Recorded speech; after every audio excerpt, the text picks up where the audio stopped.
আসসালামু আলাইকুম ভিউয়ার্স, আপনাদের সবাইকে আমার চ্যানেলে স্বাগতম। আজকে আমি আপনাদেরকে মজাদার তেহারি রান্না করে দেখাবো। রেসিপিটি জানতে হলে আমার সঙ্গে থাকুন। মাংস নিয়েছি 800 গ্রাম, ছোট করে টুকরো করেছি।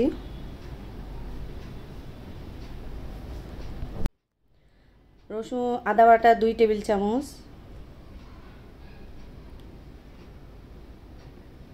রসুন বাটা 2 টেবিল চামচ, কাঁচামরিচ পেঁয়াজ একসঙ্গে ব্লেন্ডারে ব্লেন্ড করে নিয়েছি। এটা মাংসকে অনেকটা সুস্বাদু করে দেয়। দিয়ে দিব 4 টেবিল চামচ,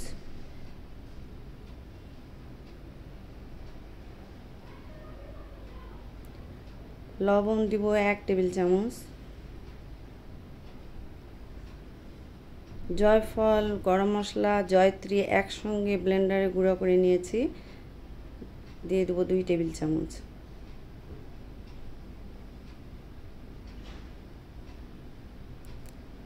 ধনিয়া মরিচের ফাঁকি দিব 2 টেবিল চামচ,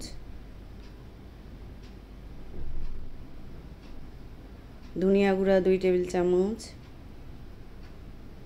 জিরার গুঁড়া 2 টেবিল চামচ, দিয়ে দিলাম গরম মশলা 2 টেবিল চামচ,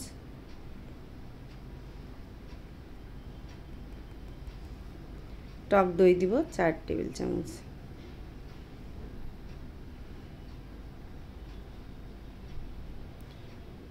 সমস্ত মশলা দিয়ে এবার ভালোভাবে নেড়ে ভালোভাবে নাড়তে হবে। ভালোভাবে নাড়ে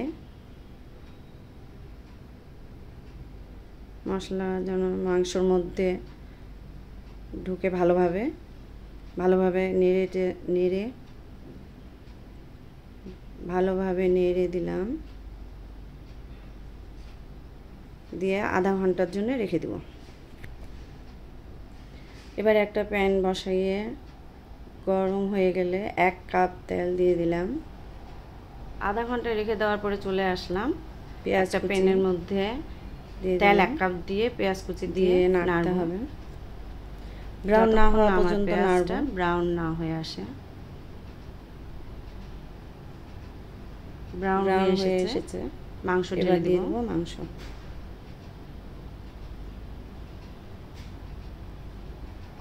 মাংস দিয়ে ভালোভাবে নাড়তে হবে। ভালোভাবে নেড়ে নিতে হবে। দিতে হবে যতক্ষণ কিছু মাংসর গা থেকে পানি বের হবে। ভালোভাবে নেড়ে দিয়ে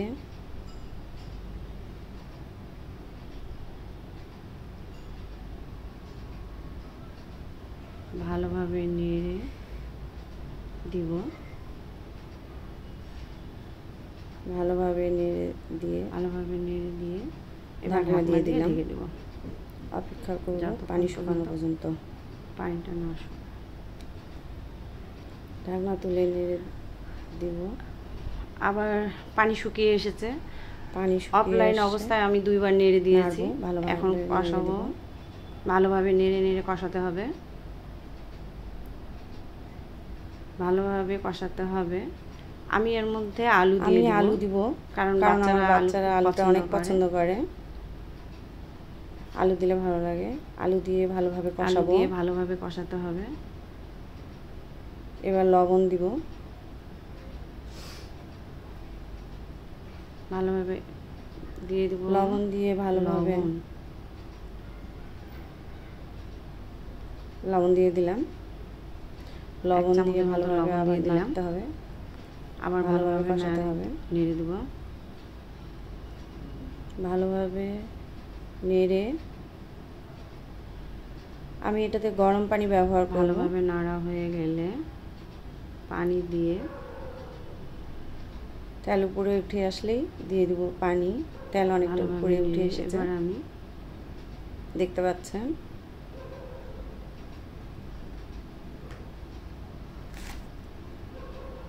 আর একটু নেড়ে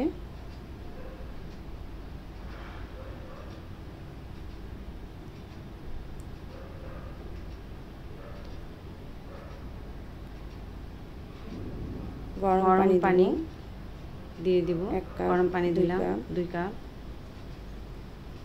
3 কাপ, 3 কাপের একটু বেশি, মোট 4 কাপ। ভালোভাবে পানি দিয়ে 4 কাপ পানি দিয়ে ঢেকে দিলাম। আধা ঘন্টা আলু সিদ্ধ না হওয়া পর্যন্ত রান্না করব।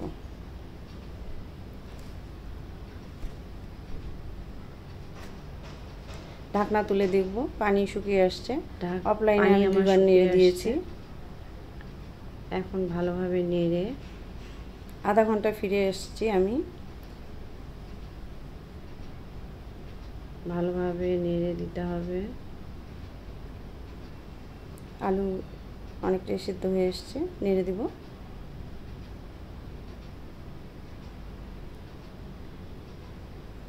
একটু কষাতে হবে, সিদ্ধ হয়ে গেছে তেল না আসা পর্যন্ত। আলু সিদ্ধ হয়ে গেছে আমার। পানি শুকিয়ে গেলে আমি তুলে ফেলবো। ওয়েট করছি পানি শুকানোর জন্য। পানি শুকানো পর্যন্ত ওয়েট করতে হবে।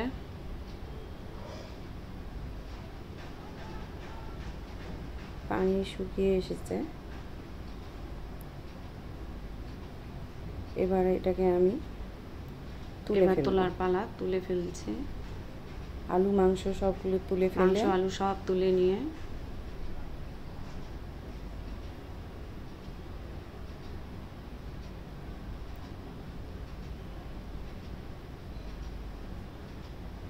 ঝোল আর তেলের মধ্যে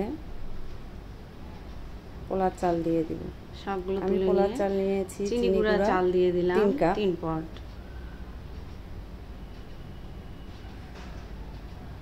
চাল দিয়ে ভালোভাবে নাড়ছি। পোলার চালটাকে ভালোভাবে নেড়ে ভেজে নিতে হবে। পোলার চাল ভালোভাবে দিয়ে দিলাম লবণ, 1 চামচ লবণ দিয়েছি। চালটাকে ভালোভাবে ভাজতে হবে, তাহলে পোলার চালটা ভালোভাবে ভেজে নিতে হয়। ভালোভাবে ভেজে নিলে তেলটা ঝরঝরা হবে। এবার পানি দিয়ে দিলাম। 4 কাপ পানি দিব। 4 কাপ পানি। তেহারি রান্নাতে মাংস আলু আছে, এই জন্যই পানি একটু কম করে দিতে হয়। আর এটাকে ধিমা আঁচে রান্না করতে হয়,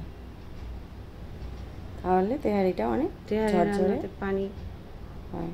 একটু কম করে দিতে হয়, পরে ধিমা আঁচে এটা রান্না করলে ঝরঝরে হয়।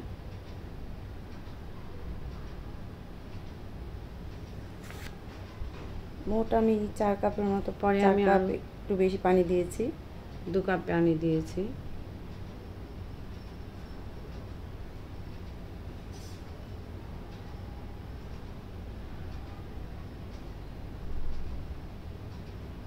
ঢেকে দিলাম, দিয়ে মিডিয়াম আছে আঁচটা মিডিয়াম করে দিয়েছি।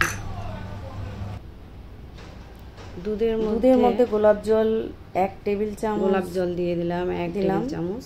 এটা দিলে পোলার অনেক স্বাদ হয়। পোলার সেন্ট পানি শুকিয়ে এসেছে, সেন্টের জন্য গোলাপ জল দিয়ে নেড়ে দিচ্ছি। দিয়ে ভালো করে মেখে এবার আমি মাংস আলুটা, এরপর মাংসগুলি ঢেলে দিব।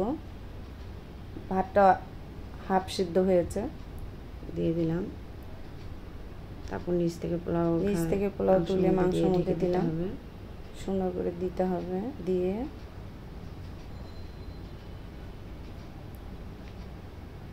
ঢেকে খুব ধিমা আছে এটা আমি রান্না করব। ঢেকে দিলাম। যত ধিমা আছে দিয়ে রান্না করা যায় তেহারি ততই রান্না করে ফেলছি খুব তাড়াতাড়ি।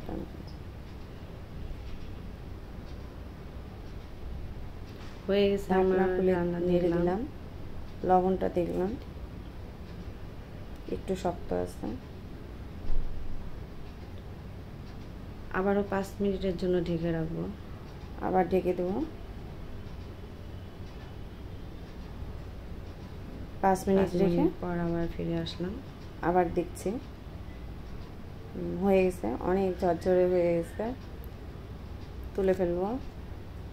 হয়ে গেছে, অলমোস্ট আমার রান্না শেষ। আপনারা ট্রাই করে দেখবেন আর বলবেন কেমন হয়েছে।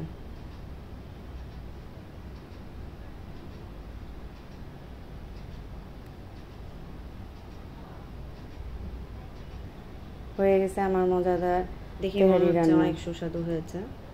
আশা করি আপনাদের ভালো লাগবে। আল্লাহ